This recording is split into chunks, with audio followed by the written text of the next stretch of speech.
नमस्कार दोस्तों। एक बार एक नौजवान लड़के ने एक अमीर आदमी से ये पूछा कि आप इतने अमीर कैसे बने, आप अपने प्रॉपर्टी को कैसे एक्सपैंड किया और आप अपने पैसे को कहाँ और कैसे इन्वेस्ट करते हैं और आप अपने प्रॉपर्टी को नुकसान होने से कैसे बचाते हैं। तब वो अमीर आदमी ने अमीर बनने के 5 नियम बताए, पर हम सबको खास करके चौथा नियम को रट लेना चाहिए। अगर हम ऐसा करते हैं तो ये सबकॉन्शियसली हमें पैसों के मामले में और केयरफुल बनाए रखेगा। ये पांचों नियम बहुत इंपॉर्टेंट है, जो इस किताब the richest man in Babylon में बहुत ही शानदार तरीके से एक्सप्लेन किए गए हैं। तो आइए और देर ना करते हुए शुरू करते हैं। कई साल पहले बेबीलोन नाम का एक समृद्ध शहर था, जो कि उस टाइम में दुनिया का सबसे अमीर शहर माना जाता था। एक बार बेबीलोन शहर में अरकाद नाम का एक आदमी रहता था, जो कि एक गरीब आदमी था, लेकिन धीरे धीरे मेहनत करके एक दिन वो बेबीलोन शहर का सबसे अमीर व्यक्ति बन गया। वो बहुत उदार दिल से जरूरतमंद लोगों को दान देता था और अपने खुद के लिए भी खुलकर खर्च करता था। फिर भी उसके धन में कभी कमी नहीं होती थी, बल्कि उसका धन दिन प्रतिदिन बढ़ता ही जा रहा था। उसके करीबी दोस्तों को ये समझ में नहीं आ रहा था कि अरकाद आखिर इतना अमीर कैसे बन गया। वो तो अभी भी गरीबी का जीवन जी रहे हैं। एक बार उसके कुछ पुराने दोस्त अरकाद के पास जाकर उससे उसके अमीर बनने का राज पूछे। अरकाद बहुत ही काइंड और हम्बल था और उसने अपना सीक्रेट बताने के लिए तैयार हो गया। उसने कहा कि पहले वो एक साहूकार के दुकान पर एक मामूली मजदूर था। तब वो अल्गमिश नाम का एक अमीर कस्टमर के कांटेक्ट में आया, जो कि एक जमाने में एक गरीब आदमी हुआ करता था। अल्गमिश ने अरकाद को पैसे के 5 नियम सिखाए, जो कि अरकाद आज भी फॉलो कर रहा है, जिसके कारण उसके धन में कभी कमी नहीं आती है। सबसे पहले, पे योरसेल्फ फर्स्ट। चाहे आपकी इनकम कम हो या ज्यादा, हर महीने सबसे पहले आप खुद को पे करना सीखें। यहाँ पे करने का मतलब ये नहीं है कि आप अपने पैसे खुद के लिए खर्च कर दें। यहाँ पे करने का मतलब ये है कि आप अपने इनकम का 10% सेव करें। हर महीने सैलरी मिलते ही हम कपड़े खरीदते हैं, ग्रोसरीज यानी किराने का सामान खरीदते हैं और कई सारे बिल्स भी पे करते हैं। तो आप खुद को पे करना क्यों भूल जाते हैं? सबसे पहले ये आपका अपना पैसा है, तो इसलिए खुद को पे करें।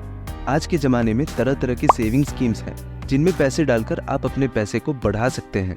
अगर आप बचत करते रहेंगे तो धीरे धीरे आपके पैसे बढ़ने लगेंगे, क्योंकि आपने यह तो सुना ही होगा कि बूंद बूंद से घड़ा भरता है। Lesson number 2, control your spending. Arkad ने पैसे बनाने के अपने दूसरे नियम को ये बताया। उससे कई लोग ये कहते हैं कि इतना इनकम तो होती ही नहीं है जिससे खर्चे पूरे हो सके, तो सेव कहाँ से कर पाएंगे। मगर सच बात तो ये है कि इंसान की इनकम जितनी बढ़ती है, एक्सपेंसेस भी उतने ही बढ़ते हैं। हमें अपने एक्सपेंसेस को कंट्रोल में रखना चाहिए। इसके लिए हमें एक बजट बनाना होगा। एक्सपेंसेस को कम करते हुए सेविंग्स को और बढ़ाना ही इस बजट का खास मकसद है। फॉर एग्जाम्पल, पहले आप उन सारे एक्सपेंसेस का लिस्ट बनाएं जिन्हें आप जरूरी समझते हैं। अब आप इसका टोटल अमाउंट कैलकुलेट कीजिए। अगर टोटल अमाउंट इनकम के 90% से कम है तो बहुत बढ़िया, आप अपने सेविंग्स को और बढ़ा सकते हो। अगर टोटल अमाउंट इनकम के 90% से ज्यादा है, तब आपको कुछ एक्सपेंसेस को काटना होगा जो आपके वांट्स हैं, नीड्स नहीं। शुरुआत में ये जरूर मुश्किल लगेगा, पर टाइम के साथ साथ आपको ये डिसीजन लेना आसान हो जाएगा। अगर आपको इस बजट में कहीं ये लगता है कुछ एक्सपेंसेस नेसेसरी हैं और आप जिन्हें काट नहीं सकते, तो आप चीपर ऑल्टरनेटिव्स के लिए इंटरनेट का सहारा ले सकते हैं। पर याद रखें, आपका सेविंग्स का 10% को आपको किसी भी हालत में छूना नहीं है। Lesson number 3, invest your savings.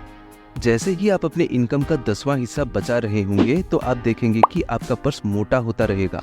एक बड़ी बचत सेटिस्फाइंग है, लेकिन ये आपके लिए कमाती कुछ नहीं है, यानी रिटर्न्स कुछ नहीं दे रही है।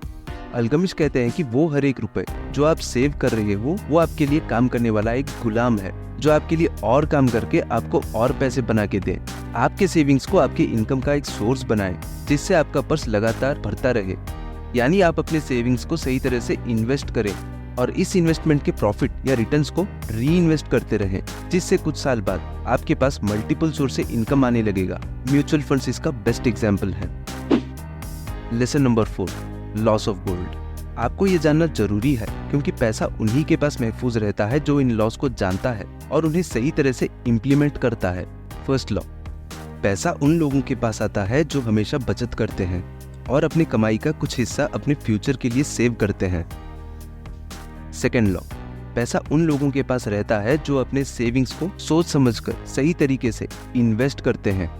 ऐसे आदमी का पैसा खुशी खुशी से कई गुना बढ़ जाएगा जैसे जैसे साल बीतते हैं। थर्ड लॉ, पैसे उन लोगों के पास रहता है जो पैसे कमाने, सेव करने और इन्वेस्ट करने के मामले में एक्सपर्ट्स का सुझाव लेते हैं। फॉर एग्जाम्पल, मेरा सिर दुख रहा है तो मैं किसी डॉक्टर के पास जाऊंगा या फार्मर के पास? ऑफ कोर्स डॉक्टर के पास। आप मनी मैनेजमेंट के मामले में किसी एक्सपर्ट का एडवाइस लें, जैसे अरकाद ने अल्गमिश का एडवाइस लिया था, क्योंकि एक गलत इन्वेस्टमेंट सालों की मेहनत की कमाई को भी डुबा सकती है। चौथा नियम यह है कि पैसा उन लोगों से फिसलकर दूर चला जाता है जो व्यक्ति उन बिजनेसेस पे इन्वेस्ट करते हैं जिनके उन्हें समझ ना हो। सिर्फ वही बिजनेस में इन्वेस्ट करें या स्टार्ट करें जिसमें आपका एक्सपीरियंस है। नॉलेज और एक्सपीरियंस गेन करने के बाद अगर आप चाहें तो उस बिजनेस को स्टार्ट कर सकते हैं। पांचवा नियम यह है कि पैसा उन लोगों से दूर चला जाता है जो ज़्यादा पैसे कमाने के चक्कर में ज़्यादा रिस्क और गैम्बलिंग वाले बिजनेसेस करते हैं। Lesson number 5, invest in yourself. हर व्यक्ति को खुद पर इन्वेस्ट करना चाहिए, जिसका मतलब यह है कि हमें नए नए स्किल सीखते रहना चाहिए। फॉर एग्जाम्पल, अगर आप एक बिजनेसमैन हैं और आप अपने बिजनेस को और एक्सपैंड करने के लिए डिजिटल मार्केटिंग के टेक्निक्स को ऑनलाइन सीख सकते हैं, जिससे आप बहुत ही कम इन्वेस्टमेंट से अपना बिजनेस को और डेवलप कर सकते हैं। अगर आप एक फ्रीलांसर हैं तो आप ऑनलाइन पैसे कमाने के तरह तरह के स्किल सीख सकते हैं, जिससे आपका अर्निंग्स और बढ़े। आजकल इंटरनेट पर काफ़ी सारे फ्री कोर्सेज मौजूद हैं जिन्हें आप ज्वाइन कर सकते हैं और नए स्किल सीख सकते हैं। इस पर आपका थोड़ा समय जरूर लगेगा, लेकिन यह आपकी खुद पर की गई एक अच्छी इन्वेस्टमेंट होगी। उम्मीद है आपको ये वीडियो पसंद आया होगा। आपका कीमती वक्त देने के लिए बहुत बहुत धन्यवाद।